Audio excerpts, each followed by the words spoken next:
प्रिय विद्यार्थियों, आज की इस ऑनलाइन क्लासेज में हम पढ़ेंगे पद परिचय। ठीक है, देखिए, दो या दो से अधिक वर्णों के मेल से शब्द बनता है। ठीक है, लेकिन यह शब्द तभी तक शब्द कहलाता है जब तक उसका प्रयोग स्वतंत्र रूप से किया जाता है। जब यही शब्द वाक्य में प्रयुक्त हो जाता है तो वह शब्द ना कहकर क्या कहलाता है? पद कहलाता है। ठीक है, देखिए,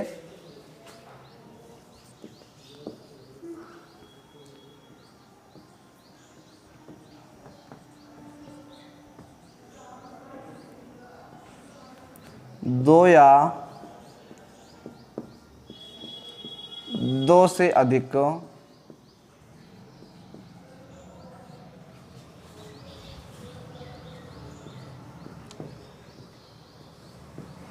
वर्णों के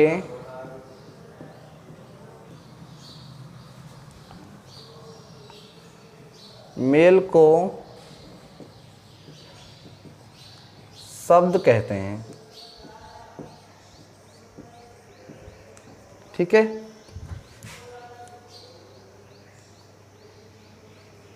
यह शब्द तभी तक कहलाता है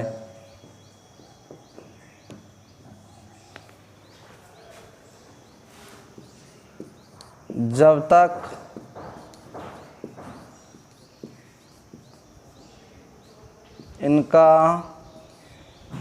इसका प्रयोग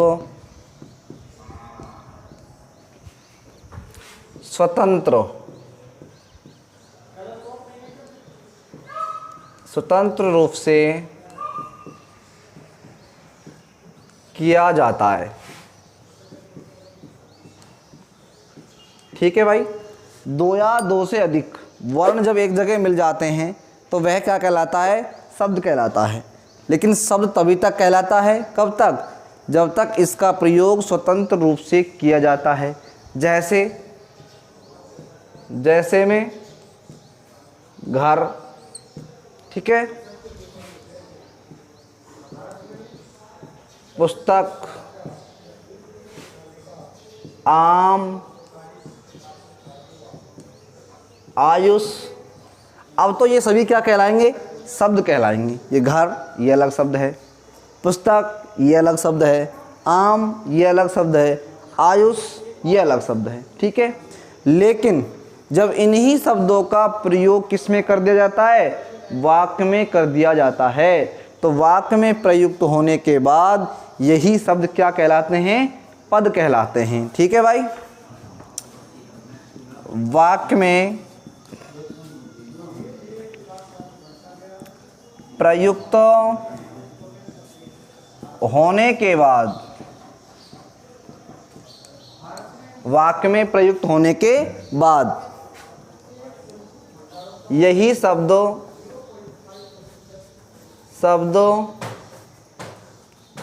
पद कहलाते हैं। ठीक है भाई, वाक्य में जब ये शब्द प्रयुक्त हो जाते हैं तो वाक्य में प्रयुक्त होने के बाद ये शब्द किस नाम से जाने जाते हैं? पद के नाम से जाने जाते हैं। और इन पदों का परिचय देना किसके संबंध में? व्याकरण के संबंध में। ठीक है, व्याकरणिक दृष्टि से इन पदों का परिचय देना क्या कहलाता है? पद परिचय कहलाता है। ठीक है भाई, इन पदों का व्याकरणिक परिचय पद परिचय कहलाता है।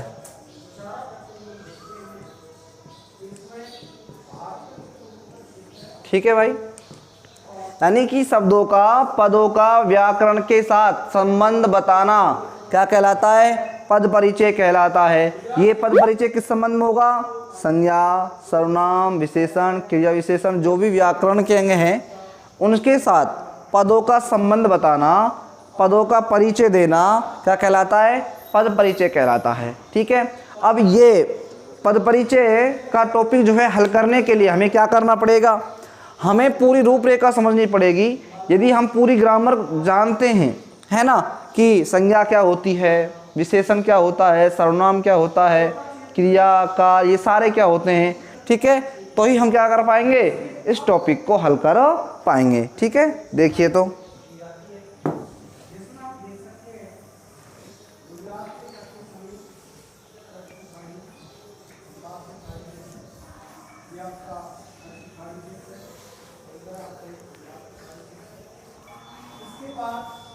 सबसे पहला आता है 1 नंबर पर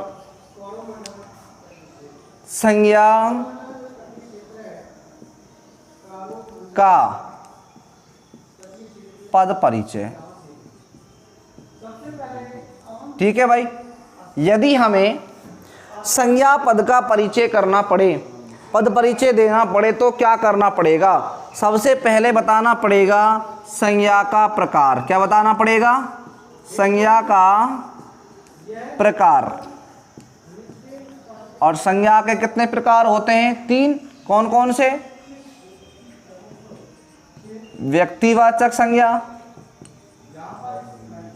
ठीक है, जातिवाचक संज्ञा और भाववाचक संज्ञा। ठीक है भाई, सबसे पहले हमें यह बताना पड़ेगा कि जो संज्ञा पद प्रयुक्त हुआ है वह संज्ञा का कौन सा प्रकार है, ये बताना पड़ेगा। व्यक्तिवाचक है, अगर किसी व्यक्ति विशेष का बोध हो रहा है तो वह व्यक्तिवाचक संज्ञा है ना। किसी जाति समूह संप्रदाय का अगर बोध हो रहा है तो वहाँ पर जातिवाचक संज्ञा होगी। और अगर किसी भाव गुण दोष अवस्था आदि का बोध हो रहा है तो वहाँ भाववाचक संज्ञा होगी। ठीक है, दूसरे नंबर पर क्या बताना पड़ेगा, हमें उस संज्ञा पद का लिंग बताना पड़ेगा। क्या बताना पड़ेगा, लिंग, कि जो संज्ञा पद प्रयुक्त हुआ है उस संज्ञा पद में कौन सा लिंग है। लिंग कितने होते हैं, 2 लिंग होते हैं, पुल्लिंग और स्त्रीलिंग।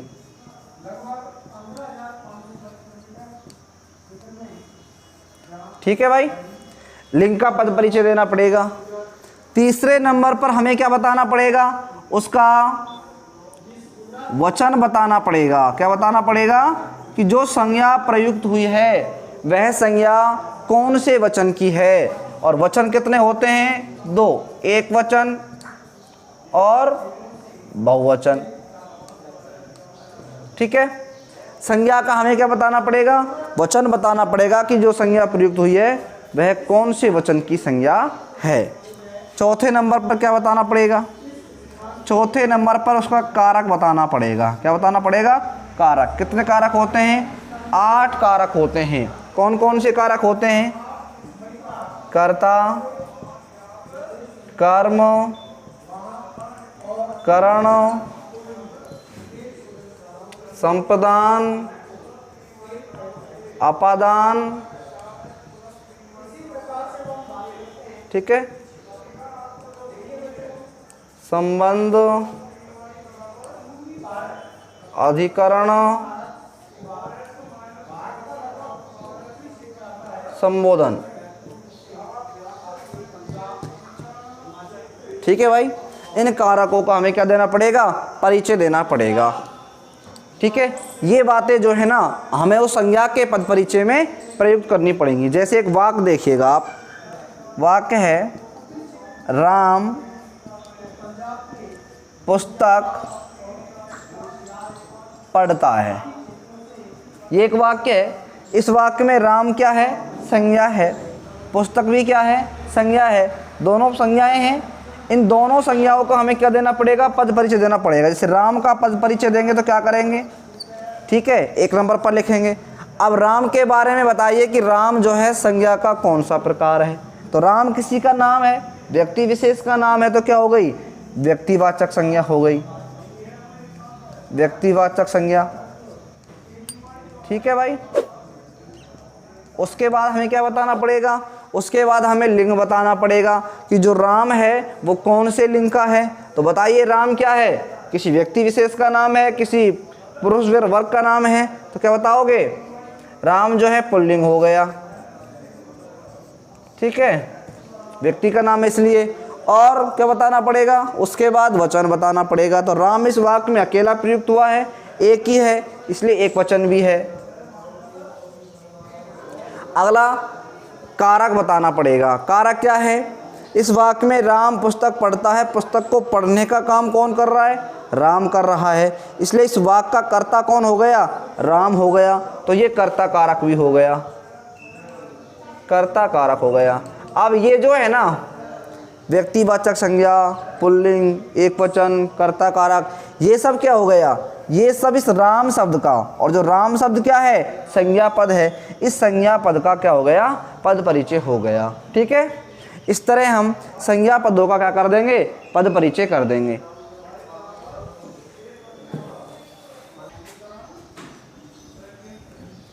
हो गई, ठीक है भाई। तो दूसरा जो पद परिचय है, अगर हमें सर्वनाम का पद परिचय करना पड़े, किसका करना पड़े? सर्वनाम का, सर्वनाम का पद परिचय।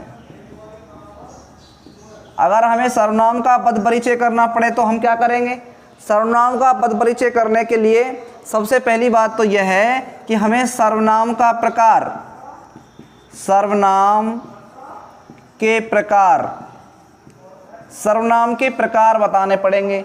सर्वनाम कितने प्रकार का होता है?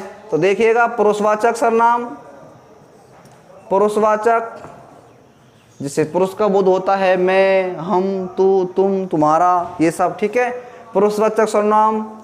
निश्चयवाचक, निश्चयवाचक सर्वनाम, ठीक है, अनिश्चयवाचक सर्वनाम,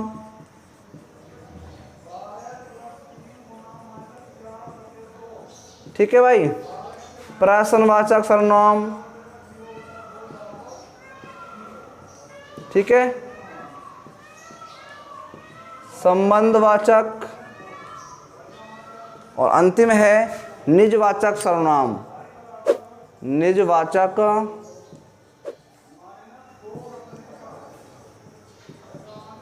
सर्वनाम।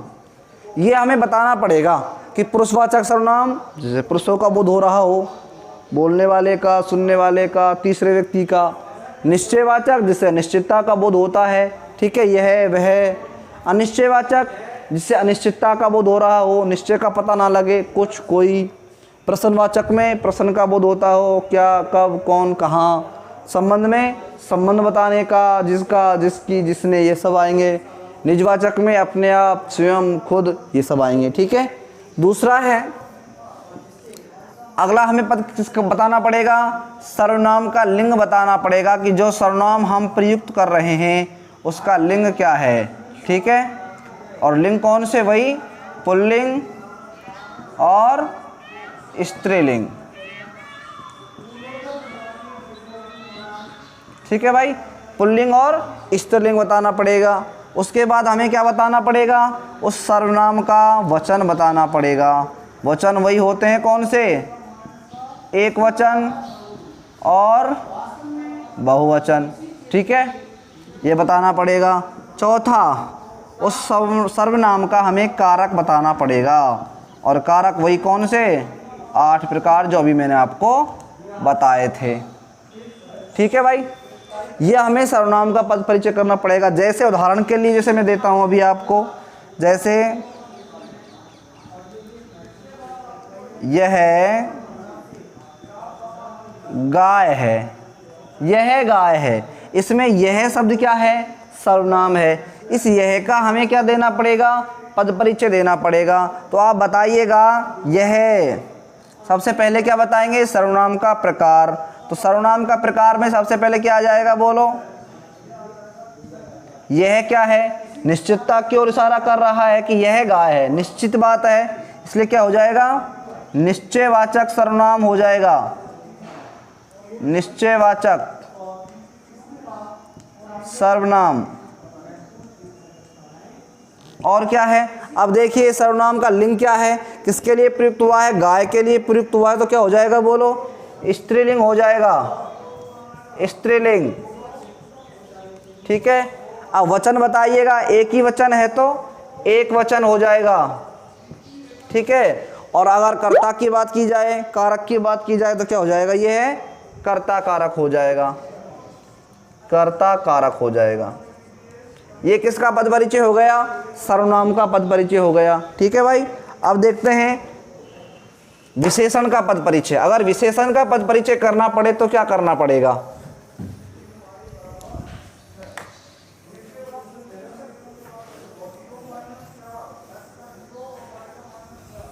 ठीक है। विशेषण का पद परिचय देखिए, तीसरा विशेषण का पद परिचय। अगर विशेषण शब्द का हमें पद परिचय बताना पड़े तो सबसे पहले क्या बताएंगे, एक नंबर पर विशेषण का प्रकार, एक नंबर बताएंगे विशेषण का प्रकार। अब विशेषण के प्रकार कौन कौन से होते हैं, देखिए गुणवाचक, ठीक है भाई, संख्यावाचक, ठीक है, परिमाणवाचक,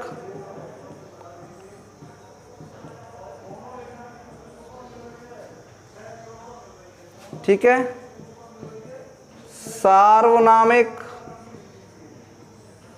और पुरुषवाचक।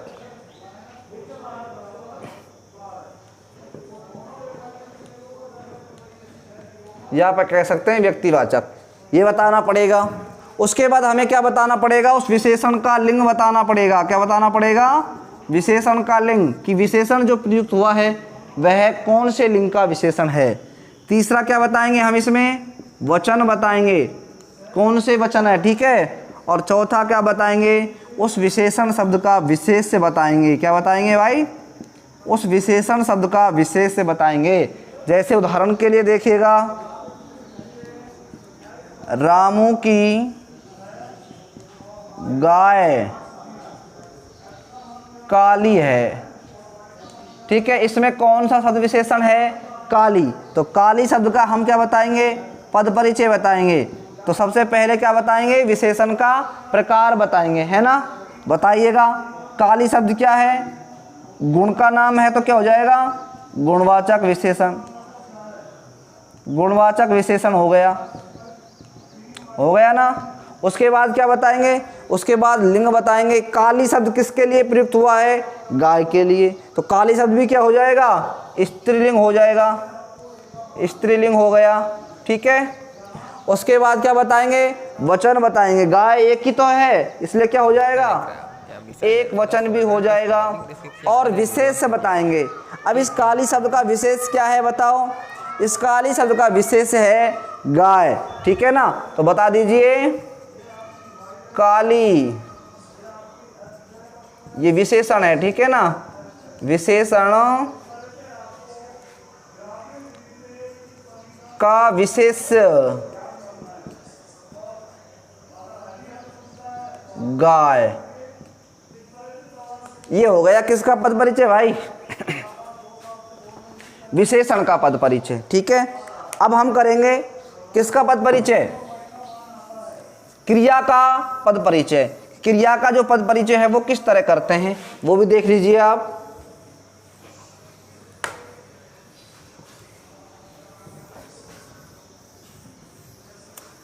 ठीक है, क्रिया का पद परिचय देखिए।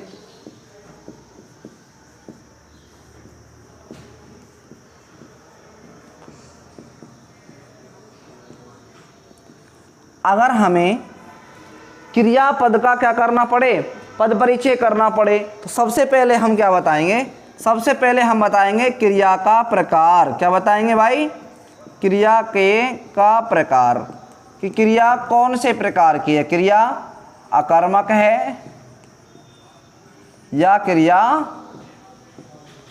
सकर्मक है। ठीक है, अकर्मक और सकर्मक में से क्या बता देंगे हम, क्रिया का प्रकार बता देंगे। दूसरे नंबर पर क्या बताएंगे, क्रिया का लिंग बताएंगे, कि क्रिया जो प्रयुक्त हुई है वह कौन से लिंग की क्रिया है। उसके बाद क्या बताएंगे हम, उसके बाद बताएंगे क्रिया का वचन बताएंगे कि क्रिया कौन से वचन की प्रयुक्त हुई है। उसके बाद चौथे नंबर पर हम क्या बताएंगे, क्रिया का काल बताएंगे। क्रिया का जो काल है वो कौन सा काल है, वही काल होते हैं कौन से, वर्तमान, भूत और भविष्य, तीनों के बारे में बता देंगे। ठीक है भाई। और अंत में हम क्या बताएंगे, वाच्य बताएंगे कि क्रिया जो प्रयुक्त हुई है वो कौन से वाच्य की है। कौन से वाच्य, वही तीन वाच्य होते हैं, कर्तृवाच्य, कर्मवाच्य और भाववाच्य। ठीक है, कौन से वाच्य की क्रिया प्रयुक्त हुई है। तो हम क्रिया के पद परिचय में क्या बताएंगे, क्रिया का प्रकार बताएंगे, क्रिया सकर्मक है या अकर्मक है। फिर क्या बताएंगे, क्रिया का लिंग बताएंगे कि पुल्लिंग और स्त्रीलिंग में से कौन सी क्रिया है। वचन बताएंगे, एक वचन और बहुवचन में से कौन में किस में से है। तीनों कालों में से बताएंगे कौन से काल में प्रयुक्त हुई है क्रिया। उसके बाद वाच्य बताएंगे कि कर्तृवाच्य, कर्मवाच्य और भाववाच्य में से किस प्रकार की क्या है, क्रिया है। उदाहरण देखिएगा, एक राम आम खाता है। ठीक है, राम आम खाता एक वाक्य है, इस वाक्य की क्रिया क्या है, खाता है। अब ये खाता है कब बताना है हमें, ठीक है ना, तो हमने क्या लिखा, खाता है लिखा। ठीक है, अब क्या बताएंगे, सबसे पहले क्रिया का प्रकार बताएंगे। अब बताइएगा अकर्मक और सकर्मक में से कौन सी क्रिया है, खाता है क्या, आम, आम क्या है वाक्य का, कर्म, और कर्म साथ है तो क्या हो गई बोलो, सकर्मक क्रिया। तो हमने बता दिया सकर्मक क्रिया। ठीक है, उसके बाद क्या बताएंगे, हम क्रिया का लिंग बताएंगे। अब खाता है, ता है, आ है आ रहा है अंत में, और आ है किस में आता है, पुल्लिंग में आता है, तो हम क्या बता देंगे, पुल्लिंग बता देंगे। ठीक है भाई। उसके बाद हम क्या बताएंगे, क्रिया का वचन बताएंगे। अब खाता है, ता है आ रहा है ना, तो इसका मतलब क्या है, एक वचन में है, तो एक वचन बता दिया हमने। ठीक है, उसके बाद क्या बताएंगे, काल बताएंगे। अब क्रिया के अंत में ता है, ती है, ते है कौन से काल में आते हैं, वर्तमान काल में आते हैं, तो हमने बता दिया क्या, वर्तमान काल, वर्तमान काल भी हो गया। ठीक है, उसके बाद क्या बताएंगे, क्रिया का वाच्य बताएंगे। ठीक है, तो क्रिया किसके अनुसार आई है, कर्ता के अनुसार, कर्म के अनुसार या फिर भाव के अनुसार। तो यहाँ क्रिया जो प्रयुक्त हुई है किसके अनुसार है, राम के अनुसार है, इसलिए क्या हो जाएगा भाई, ये कर्तृवाच्य भी हो जाएगा। ठीक है ना, इस तरह हमने किसका पद परिचय बता दिया, क्रिया का पद परिचय बता दिया। ठीक है, अंत में देखिए, यदि इनमें से कोई शब्द ना करके जो पद परिचय के लिए शब्द दिया जाए बोर्ड एग्जाम में, अगर हमें क्या दे दिया जाए, क्रिया विशेषण दे दिया जाए, तो उसका पद परिचय कैसे करेंगे, क्रिया विशेषण का पद परिचय।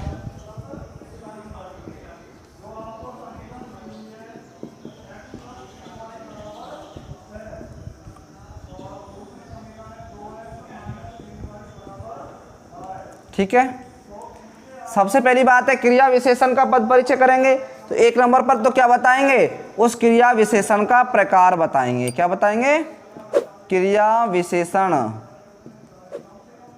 का प्रकार बताएंगे। अब ये प्रकार कौन कौन से होते हैं, वही प्रकार होते हैं स्थानवाचक, स्थानवाचक, कालवाचक, ठीक है, रीतिवाचक और परिमाणवाचक। ठीक है भाई, क्रिया विशेषण का क्या बता दिया, प्रकार बता दिया। उसके बाद क्या बताएंगे हम, बताइएगा, उसका लिंग बता दिया। ठीक है, उसका हमने वचन बता दिया। ठीक है भाई, ये हम बता देंगे उसमें। ठीक है, उदाहरण के लिए देखिएगा, जैसे बंदर पेड़ पर बैठा है, बंदर पेड़ पर बैठा है। अब बताइएगा बैठा है कहाँ, पेड़ पर। पेड़ पर क्या हो गया, इसमें पेड़ पर, ठीक है भाई, यही तो है ना पेड़। ये पेड़ क्या है, क्रिया विशेषण है, स्थान है। क्या बता देंगे हम, स्थानवाचक, स्थानवाचक क्रिया विशेषण। हमने स्थानवाचक क्रिया विशेषण बता दिया। उसके बाद पेड़ क्या है, पुल्लिंग है, तो हमने क्या बता दिया, इसका लिंग बता दिया।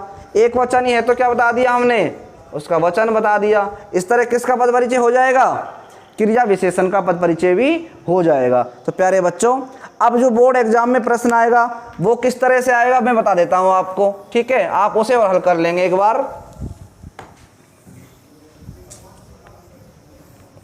बोर्ड एग्जाम में जो प्रश्न आएगा वह आएगा, रवि